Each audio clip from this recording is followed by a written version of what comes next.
السلام علیکم ورحمۃ اللہ وبرکاتہ۔ تمام پیارے ساتھیوں، آپ سب کو وفا انٹور اسٹوری پر میں خوش آمدید کہتی ہوں۔ آج کی یہ کہانی ہے ایک ایسی ظالم عورت کی جس نے اپنے ستیلے بیٹے کو موت کے گھاٹ اتار دیا۔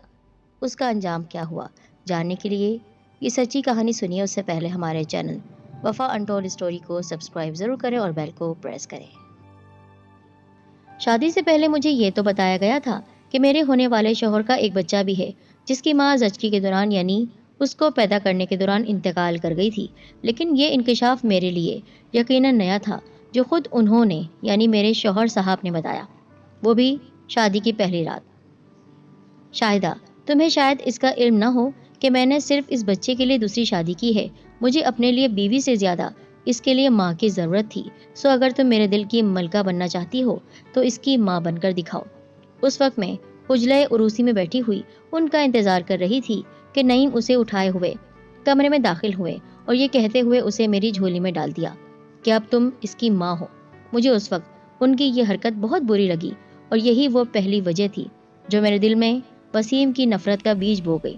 تو کیا اس گھر میں میری کیا کوئی حیثیت نہیں ہوگی جب تک اس چھوٹے بچے کی ماں بن کر نہ دکھاؤں؟ میں جو اس گھر میں مالکن بن کر آئی ہوں، میرا یہاں کوئی حق نہیں؟ کیا تمام عورتیں اپنے گھر میں اسی طرح کی زندگیاں گزارتی ہیں؟ بھلا یہ بھی کوئی بات ہے؟ کل شادی ہوئی اور آج بچے پالنے لگ جاؤں؟ 2-4 دن تو کھل کر کھیلنے کے لیے ہونے چاہیے، میں نے سوچا۔ لیکن اسی لمحے مجھے خیال آیا، اگر میں نے اپنے شوہر صاحب کے اس حکم کی تعمیل نہ کی تو یہ راج پاٹ یہیں دھرے کے دھرے رہ جائیں گے۔ چنانچہ میں نے نہ چاہتے ہوئے بھی وسیم کی پرورش اور تربیت کی ذمہ داری اپنے اوپر لے لی۔ اگرچہ وسیم کے لیے ایک آیا بھی موجود تھی، لیکن میرے شوہر نے اس کی ماں بنانے پر مجھے مجبور کر دیا۔ سو میری مجبوری تھی، میں ان کے سامنے وسیم کو اٹھائے پھرتی، اس کی بلائے لیتی، بلکہ اسے چوم بھی لیتی۔ لیکن یہ سب کچھ چونکہ ان کو دکھانے کے لیے تھا، دکھاوا کر رہی تھی۔ سو جو ہی وہ گھر سے باہر نکلتے، میں جھوٹی محبت کا لبادہ اتارتی اور وسیم کو آیا کی جھولی میں نفرت سے ڈال دیتی کہ جنے کوئی اور مصیبت کسی اور کے سر ہو۔ لیکن آیا نہ معلوم کس مٹی کی پیدا ہوئی تھی، اس نے کبھی ایک لمحے کے لیے بھی وسیم سے بیزاری کا اظہار نہیں کیا۔ میں کئی دفعہ سوچتی کہ وہ وسیم کو جتنا پیار کرتی ہے شاید اس کی حقیقی ماں بھی نہیں کرتی۔ اس موقع پر میرا ضمیر یعنی میرے اندر کا اچھا انسان، جو کہ شاید مر چکا تھا لیکن کبھی زندہ ہو کر مجھے ملامت کرتا۔ میں یہ کہہ کر اسے چپ کرا دیتی کہ اس بات کی تنخواہ تو لیتی ہے وہ، میں تنخواہ نہیں لے رہی ہوں، میں بیوی بن کر آئی ہوں۔ وقت کے ساتھ ساتھ میرے دل میں وسیم کی نفرت کا پودا پروان چڑھتا رہا اور پھر اس دن تو یہ نفرت اپنی انتہا کو پہنچ گئی جب میں نے ایک بچے کو جنم دیا۔ ڈلیوری سے فارغ ہو کر میں ہاسپٹل سے واپس آئی تو آیا وسیم کو اٹھائے ہوئے برآمدے میں کھڑی تھی۔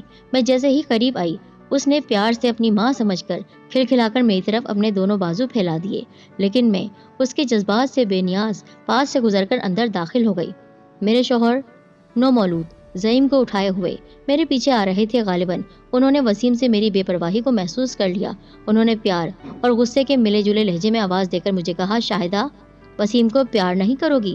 اور تب میں نہ چاہتے ہوئے بھی اسے اپنی باہوں میں لینے پر مجبور ہو گئی۔ میں چونکہ اپنے شوہر کی نافرمانی نہیں کرنا چاہتی تھی، سو ان کی موجودگی میں وسیم کی میں خاطر تواضع کرتی تھی، اس کے لاڈ اٹھاتی تھی۔ لیکن یہ ناخوشگوار فرض مجھے زیادہ دیر انجام نہیں دینا پڑتا، کیونکہ میرے شوہر کاروبار کے سلسلے میں اکثر شہر سے باہر رہتے اور اب تو میرا اپنا بچہ بھی ہو گیا تھا، پھر کسی دوسرے بچے سے لپٹنے چمٹنے کی کیا ضرورت تھی؟ بہرحال میری نفرت اور دھتکار کے باوجود وہ بچہ مجھے ماں سمجھتے ہوئے عمر کی منزل طے کرنے لگا۔ وہ اندازاً 11 سال کا ہوگا کہ ایک روز اچانک آیا بھاگی بھاگی میرے پاس آئی اور کہنے لگی، بیگم صاحبہ، بیگم صاحبہ، وسیم میاں کو پتہ نہیں کیا ہو گیا ہے، وہ اپنی ٹانگ پکڑ کر بہت روئے جا رہا ہے۔ میں وسیم کے کمرے میں گئی تو وہ بار بار اپنی ٹانگ کے نچلے حصے کی طرف اشارہ کرتے ہوئے رو رہا تھا۔ میں نے اس کی ٹانگ پکڑ کر ادھر ادھر سے دیکھا، ایک جگہ زخم کا چھوٹا سا نشان تھا جس سے تھوڑا تھوڑا خون بہہ رہا تھا۔ میں نے اس سے پوچھا، کیا ہوا؟ اس نے بتایا، پتہ نہیں، مجھے کسی چیز نے کاٹ لیا ہے۔ میں نے اپنے اندازے کے مطابق آیا سے کہا، کسی کیڑے مکوڑے نے کاٹا ہے، کوئی خطرے والی بات نہیں، باتھ روم میں ڈیٹول رکھا ہے، وہ لا کر ذرا لگا دو، اور اپنے کمرے میں چلی آئی۔ لیکن ابھی تھوڑی ہی دیر ہوئی تھی کہ آیا پھر دوڑی ہوئی آئی اور کہنے لگی گھبرا کر، وسیم میاں کی طبیعت بہت زیادہ خراب ہوتی جا رہی ہے جی، اللہ کے لیے کسی ڈاکٹر کو بلوا لیجیے بیگم صاحبہ، صاحب جی بھی نہیں ہیں، اللہ تعالیٰ پر رحم کریں، اتنا چھوٹا بچہ ہے، تڑپ رہا ہے درد سے، اس کی حالت ٹھیک نہیں ہے۔ اس کا اترا ہوا چہرہ بتا رہا تھا کہ وہ وسیم کے لیے کتنی پریشان ہے، لیکن اللہ جانے میرے اندر کی عورت کہاں مر گئی تھی، انسانیت بھی مر گئی تھی۔ مجھے اس کی حالت پر کوئی رحم نہیں آ رہا تھا۔ بہرحال میں نے آیا کے اصرار پر ڈاکٹر کو بلوا بھیجا۔ ڈاکٹر نے وسیم کا معائنہ کرنے کے بعد بڑی پریشانی میں کہا، بڑے تشویشناک لہجے میں کہا، آپ نے مجھے بلانے میں بڑی دیر کر دی ہے، اس وقت آپ کے بچے کی زندگی سخت خطرے میں ہے۔ میں دوا بھجواتا ہوں، گھنٹے کے وقفے سے اس کی 4 خوراکیں اسے پلائیے، شاید فاقہ ہو جائے، شاید فرق پڑ جائے، ورنہ اسے ہاسپٹل لے جائیے گا۔ ڈاکٹر بڑے تعجب سے مجھے دیکھنے لگا، شاید میرے چہرے پر پریشانی کے آثار تلاش کر رہا تھا۔ وہ یقیناً سوچ رہا ہوگا، یہ کیسی ماں ہے جسے اپنے بچے کی تکلیف کا کوئی احساس نہیں۔ میں نے جھیپ کر یعنی شرمندہ ہو کر اپنا منہ دوسری طرف پھیر لیا۔ اسی لمحے آیا نے اسے سوال کیا، ڈاکٹر صاحب وسیم میاں کو ہوا کیا ہے؟ ہمارا بچہ اس طرح تڑپ کیوں رہا ہے؟ تعجب ہے، آپ لوگوں کو اب تک پتہ نہیں چلا؟ اسے زہریلے سانپ نے ڈس لیا ہے، ڈاکٹر نے کہا تو آیا کے منہ سے ایک دردناک چیخ نکلی۔ میں خود بھی لرز گئی اور پریشانی کے عالم میں ڈاکٹر سے کہا، براہ کرم جلدی دوائی بھجوائیے، اور وہ ملازم کو ساتھ لے کر چلا گیا۔ تھوڑی دیر بعد ملازم دوائی لے کر واپس آیا تو آیا نے جھپٹ کر اس کے ہاتھ سے شیشی لی اور پہلی خوراک وسیم کے حلق میں انڈیل دی۔ وسیم کی حالت واقعی اس وقت خطرے سے خالی نہیں تھی۔ آیا بار بار اس کے اوپر جھک کر اسے ہلانے کی کوشش کر رہی تھی، لیکن وہ خاموش تھا۔ ادھر میرے ذہن میں خیالات کا ایک جھکڑ چل رہا تھا، شیطانیت بھر گئی تھی۔ میں باہر آ گئی اور لان میں ٹہلنے لگی۔ اچانک میرے دماغ میں ایک بہت بھیانک اور شیطانی سوچ آئی، اگرچہ یہ خیال مجھے اس سے پہلے بھی کئی بار آیا تھا کہ اگر وسیم نہ ہوتا تو کتنا اچھا ہوتا، میرے خاوند کی ساری جائیداد میرے بیٹے زعیم کے حصے میں آتی، اور اب نصف یعنی آدھی تو یہ لے جائے گا۔ آج جبکہ وسیم بستر مرگ پر تھا، موت کی دہلیز پر کھڑا ہوا تھا، اس شیطانی خیال نے ایک مرتبہ پھر میرے وجود کو گھیر لیا۔ وسیم سے جان چھڑانے کا اس سے اچھا موقع پھر کب ملے گا؟ کیوں نہ اسے موت کے منہ میں جانے دیا جائے، پھر میرے بیٹے کو ساری جائیداد کا وارث ہونے سے کوئی روک نہیں سکے گا، میں نے اپنے آپ سے کہا، اور پھر چند لمحوں میں اس پر عمل درآمد کا فیصلہ کر لیا۔ میرے شوہر اس روز بھی شہر سے باہر تھے۔ اس وقت رات کے 10 بجے تھے۔ میں وسیم کے کمرے میں گئی تو آیا بدستور اس پر جھکی ہوئی تھی۔ میں نے اس سے کہا، تم اپنے کوارٹر میں جا کر سو جاؤ، وسیم کے پاس میں بیٹھوں گی۔ اس نے بے یقینی سے میری طرف دیکھا اور انکار میں سر ہلا دیا۔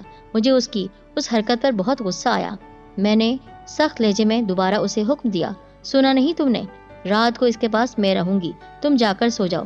بیگم صاحبہ، وسیم میاں سخت تکلیف میں ہیں، میرا جی ان کو چھوڑ کر جانے کو نہیں چاہتا۔ اس نے ڈرتے ڈرتے کہا، میں اس کی ماں نہیں کیا؟ تم مجھ سے زیادہ اس کی ہمدرد ہو؟ میں نے سختی سے کہا تو وہ سسکتی ہوئی نہ چاہتے ہوئے باہر چلی گئی۔ میں نے ایک نظر وسیم کی طرف دیکھا، معلوم ہوتا تھا زہر آہستہ آہستہ اپنا اثر دکھا رہا ہے، کیونکہ اس کا جسم نیلا پڑنا شروع ہو گیا تھا۔ مجھے اس پر پیار آتے آتے رہ گیا۔ میں اٹھ کر باہر آ گئی اور اپنے عمل کے نتائج پر غور کرنے لگی۔ دل و دماغ میں خاصی دیر کی جنگ کے بعد بالآخر فیصلہ میرے حق میں ہوا، اور پھر پہلی خوراک کے بعد دوا کی ایک بوند بھی میں نے وسیم تک پہنچنے نہیں دی۔ میں نے ساری شیشی کھڑکی سے باہر پودوں میں انڈیل دی۔ اس رات میں سو تو نہ سکی، بس وسیم کے کمرے میں آتی جاتی رہی۔ صبح اس کے کمرے میں گئی تو آیا موجود تھی، نہ جانے وہ کس وقت کی آئی ہوئی تھی۔ مجھے دیکھتے ہی اس نے پہلا سوال دوا کی شیشے کے بارے میں کیا۔ میں نے صاف جھوٹ بول دیا، وہ تو میں نے ساری دوا پلا دی تھی۔ وہ میری طرف مشکوک نظروں سے دیکھتے ہوئے وسیم کے گالوں پر تھپکیاں دینے لگی، اسے وسیم وسیم کہہ کر پکارنے لگی، لیکن میری بدنیتی میری توقع سے پہلے کام کر چکی تھی۔ اب وہاں وسیم نہیں تھا، بلکہ اس کا خاموش جسم پڑا ہوا تھا۔ جیسے ہی آیا کو اس کا احساس ہوا، وہ چیخ مار کر اٹھ کھڑی ہوئی اور بلک بلک کر چیخ چیخ کر رونے لگی، جیسے اس کی سگی ماں ہو۔ میں نے اپنے چہرے کو رنجیدہ بناتے ہوئے اسے گلے لگا لیا اور کہا، رو نہیں میری بہن، اللہ تعالیٰ کی یہی مرضی تھی، جاؤ نوکروں سے کہو اس کے ابا کو تار بھیج دیں۔ تار ٹیلی گرام تو اسی وقت دے دیا گیا، مگر میرے شوہر وقت پر نہ پہنچ سکے۔ ان کے آنے سے پہلے وسیم کو قبر میں اتار دیا گیا۔ دیر بھی خاصی ہو گئی تھی، اور میں بھی یہی چاہتی تھی کہ جتنی جلدی ہو سکے اسے لوگوں کی نظروں سے چھپا دیا جائے، کیونکہ جس وقت بھی کوئی اس کے قریب آتا مجھے ایک انجانا خوف گھیر لیتا۔ میرے شوہر رات گئے گھر پہنچے اور اسی وقت قبرستان جانے پر اصرار کرنے لگے۔ ایسا معلوم ہوتا تھا انہوں نے وسیم کی موت کو بڑی شدت سے محسوس کیا ہے۔ ان کا چہرہ آنسوؤں سے تر تھا اور آنکھیں سوجی ہوئی۔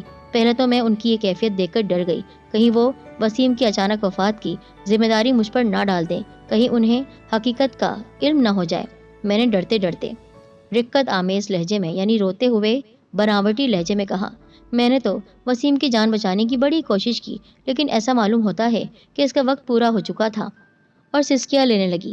میرے شوہر کہہ رہے تھے، اللہ تعالیٰ کی رضا یہی ہے، اس میں تمہارا کیا قصور ہے؟ اور مجھے یقین ہو گیا کہ انہیں مجھ پر کوئی شبہ نہیں۔ شاید میں پہلے یہ بتانا بھول گئی کہ زعیم یعنی میرے بیٹے کو، میرے پیارے لاڈلے بیٹے کو 5 سال کی عمر میں ہی ہم نے ایک بڑے شہر کے انگریزی اسکول میں بھیج دیا تھا۔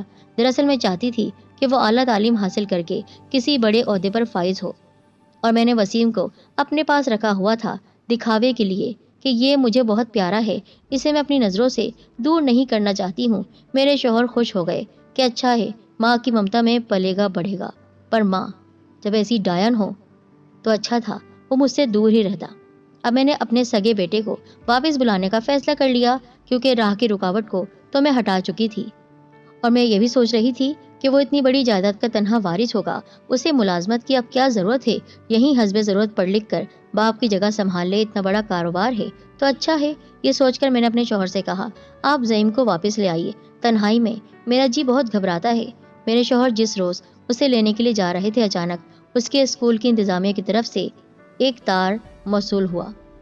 کل وہ گارڈن میں کھیل رہا تھا، کہیں سے ایک سانپ نکل آیا، اس نے بے خیالی میں اس کی دم پر پیر رکھ دیا۔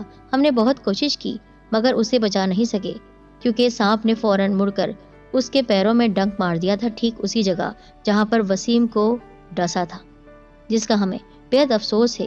میت بھیجی جا رہی ہے۔ مجھے اپنے ارد گرد ہر شے گھومتی ہوئی محسوس ہوئی، اور پھر میں بے ہوش ہو کر گر گئی۔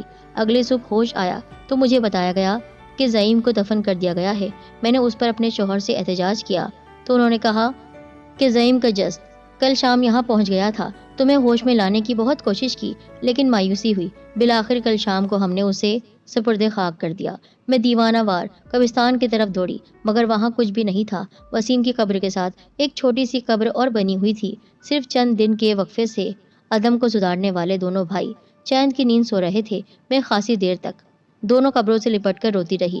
مجھے محسوس ہو رہا تھا کہ زعیم کو مرنا ہی تھا، کیونکہ چند روز پہلے میں نے جس معصوم کی جان لی تھی وہ بھی تو کسی کا لال تھا، کسی کا بیٹا تھا۔ بلا شبہ قدرت نے میرے جرم کی سزا مجھے فوراً عبرتناک دی۔ اب میں ہوں، میرے شوہر اور اتنی بڑی جائیداد جس کا کوئی وارث نہیں۔ زعیم میرا پہلا اور آخری بچہ تھا۔ ڈاکٹروں نے کہا اب میرے ہاں کبھی کوئی اولاد نہیں ہو سکتی۔